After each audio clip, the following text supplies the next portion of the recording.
Hi, it's Liz Harmon with Snack Size Civics, brought to you by League of Women Voters. I am so lucky today to have kind of a celebrity in town, Gene Gaffney here. He's got the credentials, the music credentials, and the local fans to speak to us today about the Star Spangled Banner. So Gene, we know you have directed lots of bands in your 50-plus illustrious years, right? Yes. Or more, I don't know. And you've probably directed the National Anthem thousands, at least hundreds and hundreds and hundreds of times. So do you know how the anthem came into existence?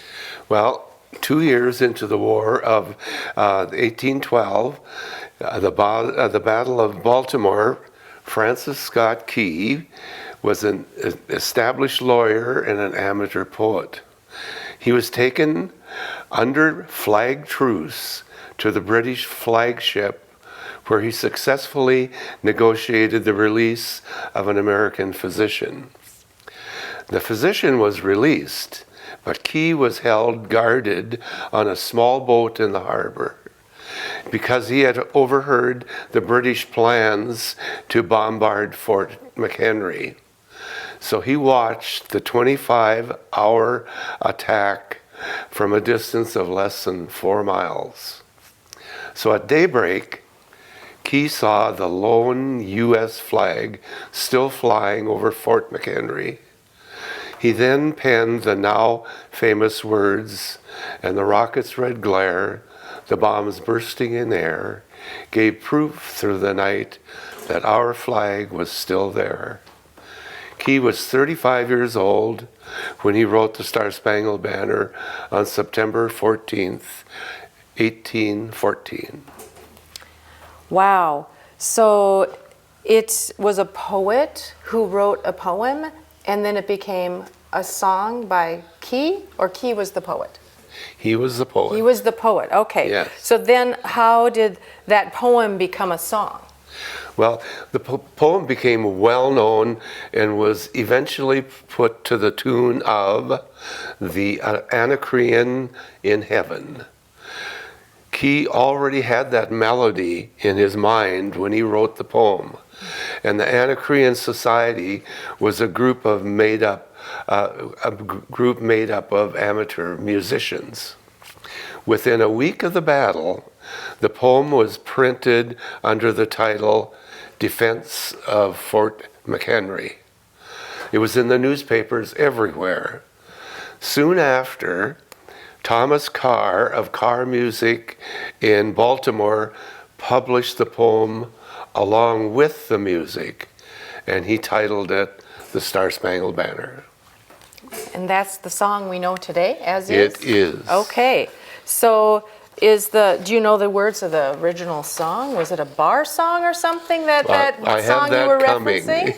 Oh gosh. Okay, well we've a little bit of time left to cover that, but before I forget, I want to make sure that I do understand if there are any protocols that we need to follow when we are listening to or in attendance of some place that's having the Star Spangled Banner. The protocols that we may or may not be aware of. Right, and we'll probably back up later, but the law was written in 1931, making the National Anthem, or making the Star Spangled Banner the National Anthem. And it was amended in 1942 and then amended again in 2008. And it had protocols with it. And that they were: stand at attention with your right hand over your heart, facing the flag. Mm-hmm. If there is no flag, face the music. Men are to remove their hats. Servicemen and veterans should give a military salute and hold it until the music lasts. These are all suggestions and not mandatory. I did notice when I was at the Memorial Day program this year in Detroit Lakes that that's exactly what the military men and women did the entire time, that Star Spangled Banner was being played, and I guess I hadn't really paid attention before. Are there any last facts you'd like to spew out for us in our last minute or so? Well, you were wondering how this became our national anthem. So in 1931, there was a huge national clamor for a national anthem to be named. And there were several songs that were considered, the Star Spangled Banner being one, also America the Beautiful, My Country 'Tis of Thee, Hail Columbia, and several others.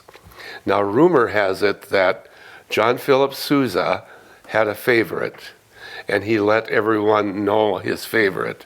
Now, whether Sousa was an influence or not, Congress passed the law signed by President Herbert Hoover, making the Star Spangled Banner our national anthem in 1931. Isn't that a tremendous story? I'm so tickled that you were here to get to share all of that, because we've all heard that song, that anthem over and over again, and there are days I can sing it without fumbling the words, and there are days that I might need a little cheat sheet. We've all been there.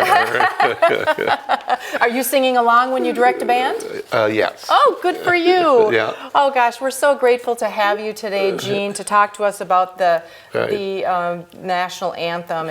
Could I add one more point? So I've directed a band for 59 years, and I'm still directing it. And you may not believe this, but I still get a shiver every once in a while I'm conducting the national anthem. And these days there are several arrangements that the bands can use. Some are pompous, some are a lot of fanfare. We at the Lakes Area Community Concert Band have a favorite, and that was arranged by Jack Stamp, and it has the subtitle, A Love Story to Our Country, and it's just a very thoughtful and expressive arrangement that we really love. Well, thank you so much. As a vocalist myself, I too will now think of all these things you've shared, and I really appreciate it. That's our edition of Snack Size Civics today. If you would ever like to honor or in memorial support us in contributing to run these programs, you can contact any of the League of Women Voters, and you can be a sponsor of one of these programs. Thank you so much.